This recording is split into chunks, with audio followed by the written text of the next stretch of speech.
Hi there. We are now going to talk specifically about the pins. Okay. So what I did here is when I went into adding a new page, I went and grabbed the brainstorming web so we can kind of use each one of these different boxes as a different pin. All right. So the first thing I'm going to do is I'm going to grab this little bad boy and I'm going to put it over here. And now it's vertical and kind of out of my way. So it's not down at the very bottom.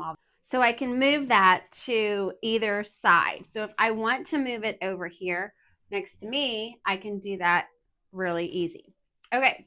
So let's start with the pin up here. So we click on the pin and we have a lot of different options. So the first pin that we're going to take a look at is just the one that is automatically comes with your pins that are your actual pin. So when I do that, I can change the color of the pin on the pen with this one. So that is that first pin, the default pin, and I can change the color with the little button on the pen. Now, one of the things that I will tell you that if you hold the button and you get that ready blink light, I'm going to be pinned, and then when I try to do it, it's going to stay green. So if you hold it and it blinks several times, now to get it out of that, you hold it and blink it again, and now I can change it and it'll change back. But if you want to keep one color, then you click and hold that button for several seconds to get those multiple beeps. Okay. So let's go back in and we're going to go to the paintbrush. So the difference between these pins and the normal pen is the fact that when you click on it, it only stays for the time that you're using it. And you still have to pick up the pen to use it. If I want to change the color, I need to do it in this menu. If I need to change the thickness, I need to do it in this menu. So here, I'm going to do red. And there's that paintbrush look that you're going to get with the pen. Now, if I change it to this like angled pen, again, change it. I have the pink there, so I have that written in there. Again, going through the crayon, you can see the differences in all the pens. Now, each time, what I'm doing is I'm changing the pen, I'm changing the thickness, and here I have the text. So if I want to do, it will change it to text.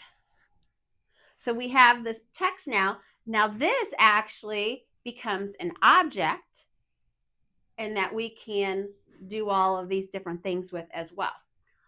So that was your text pen. Then you have your little calligraphy pen here. And that kind of gives you the look of there.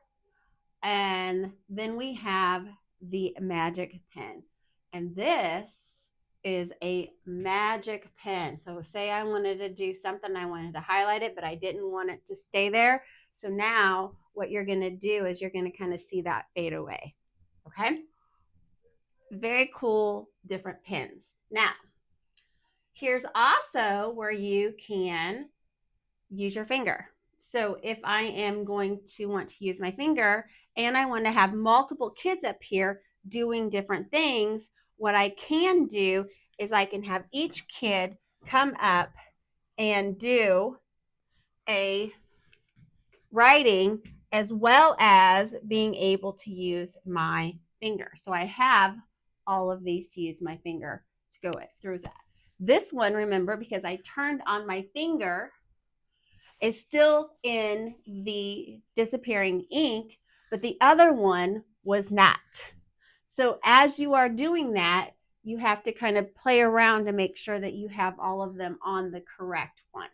So in order to get my pen that was disappearing ink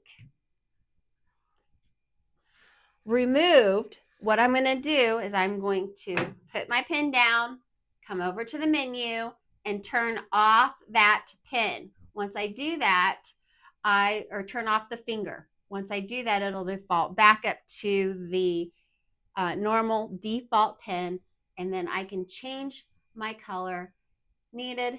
And then when I pick up a new pen, I will see that